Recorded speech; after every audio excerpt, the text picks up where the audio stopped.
praise the Lord, I got hungry. As you know, I'm gonna shoot over to Zion to the little hood pocket store and grab me some tacos, and they also got some nice fried chicken. They got gyros and sub sandwiches, and I mean Salem Groceries and Deli got everything, you know. And so I said, you know what, I'm gonna shoot over to the hood real fast and grab me some food.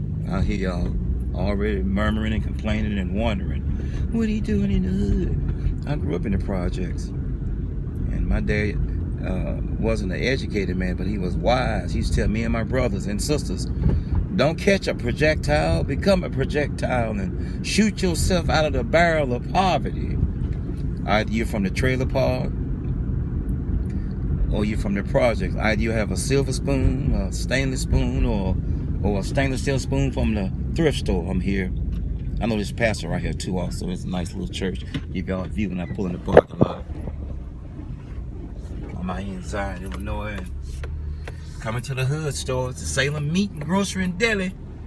So I like the food here, and I like the owner and his sons and his family, and so yes, I frequent this place pretty often. And a lot of y'all who live in this area in Lake County and in Chicago land know where Salem Groceries is. This is not a public service announcement or message, although it may be used as such.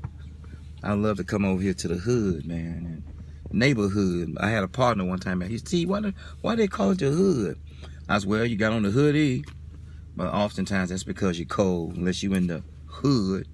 The neighbors are gone. The people living next door to you have the same mentality. That's why the original meaning of the word ghetto meant persons with the same mental ailment, confined to the same mental ward. And if you fast forward to Poland, Warsaw, Poland, you had the Jewish ghetto. And then during the civil rights movement and the burn the burning downs of the inner cities of Chicago and Kansas City and Philadelphia and Detroit and all this other stuff that took place during the times of segregation and the civil rights movement, the ghetto was created. So ghetto initially meant person confined to the same mental ward with the same mental disease. Then you have the Jewish ghetto of Warsaw, Poland, Kristallnacht, the night of the broken glass.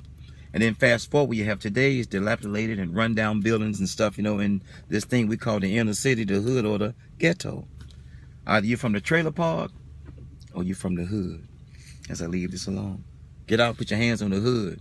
If you're a mechanic, you're working under the hood. You're working in the hood or in the inner city or the projects or whatever. They call you a shade tree mechanic. As I leave this alone, but I'm gonna grab me a bite to eat. We all have an origin. And all of our origin is the same, sperm and egg. We all have a destination. It's not the same. But you know, the company that you keep may stop you from arriving at your spiritual destination. Just like your destination can be stopped completely by the wrong company that you keep. If you can choose company or destiny, that's what I'm trying to say. So all of us are from either the trailer park or you're from the hood. The trailer park and the hood are the same. The trailer park got wheels and the hood got rims. So a lot of people, you know, you don't end up where you intend to be, and sometimes we arrive at places we never saw ourselves coming from. I grew up in the projects. My mom pointed this out. She said, "You've been blessed of God, our Father." That's how my mom taught or speak. To go from the projects to that big old Pentagon. Now he got you in the pulpit. That's your progression of life. And that shook me to my frame and shook me to my core. And this was in '93 when I got out of the Army. And it just blows me away from the Pentagon to the projects to the pulpit. My progression of life. So yes, I'm in the hood. I grew up in the hood. My ghetto pass has not been revoked. I'm not racist or racial. I am your friend as I leave this alone. God bless you, God keep you is my prayer. Pray for me. Pray for me. Peace. Don't forget where you come from.